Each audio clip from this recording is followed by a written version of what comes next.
Next week, leaders from all across the state of Michigan are going to be meeting on Mackinac Island to discuss the crucial issues Michigan is facing. It's always a big week, right? This year's conference is set to focus on three big topics. We're talking talent, urban revitalization, and cohesion.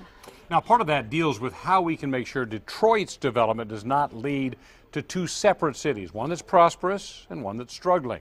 And with the tensions we've seen in cities like Baltimore, leaders know this needs to be addressed to create a thriving, inclusive city. In a Detroit News column about the upcoming conference, Nolan Finley wrote, "Detroit is a different city in almost every way, good and bad, than it was in 1967 when rioters took to the streets.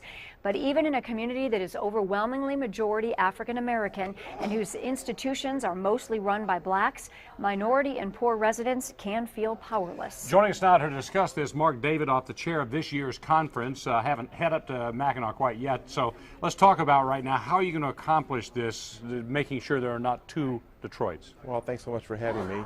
First, the Mackinac Policy Conference, this being our 35th year, is the single largest gathering of leaders in our state every year. And as we looked at what was happening in other communities and the challenges that were being faced, we really believed that we had an opportunity and even an obligation to talk about this on the island.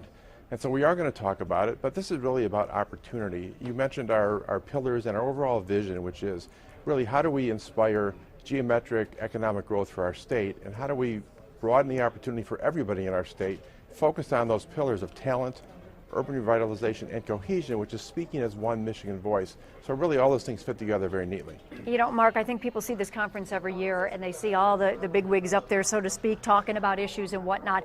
Do realistic, really good things come from this conference that people can take home and implement, and will we see a difference a year from now when we meet again next year? Absolutely, yes. I mean, there's nothing like it. So we have 1,500 plus leaders on the island, and this is a business focused meeting. So we are very serious about our agenda, very serious about what we're going to accomplish. And at the end of the conference, we are going to develop a to-do list for 2015-16, which will guide our efforts and our planning for the next year. And then we will report on that to-do list. So this is about action. This is about taking positive steps together. Now, I've been there for 13 years covering the conference. Actually, I'm going to miss this year for the first time in 13 years, and I'm kind of sad about that. But I can tell you what I hear when I come back home is that people believe that this is, a plan is developing for the business leaders, maybe the politicians, but the people of Detroit never think that there's anything relevant happening to them.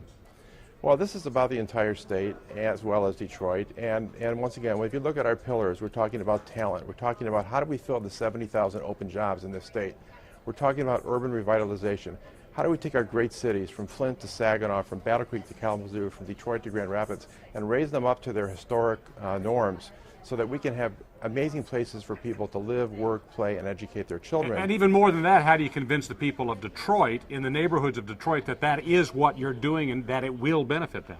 Well, obviously in a post-bankruptcy moment here, we have a great opportunity. So we're post-bankruptcy, we're between two elections. We have a fresh start moment. We have a reset opportunity.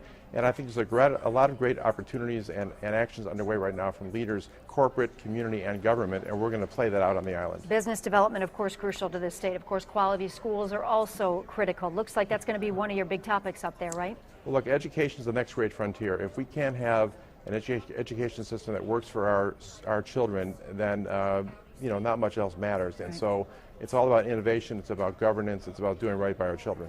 You'll also have a lot of business leaders, a lot of government leaders there. Can you twist some arms, maybe, and get a road deal done?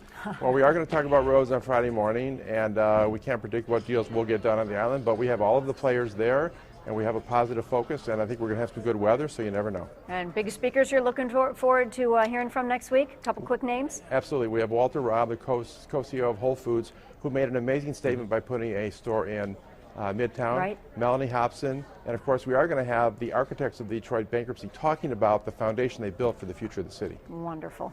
Looks like it's going to be an exciting conference. We hope a lot of good comes from it. Mark Davidoff, thank you very much, the chair of this year's conference. My pleasure. Thank you.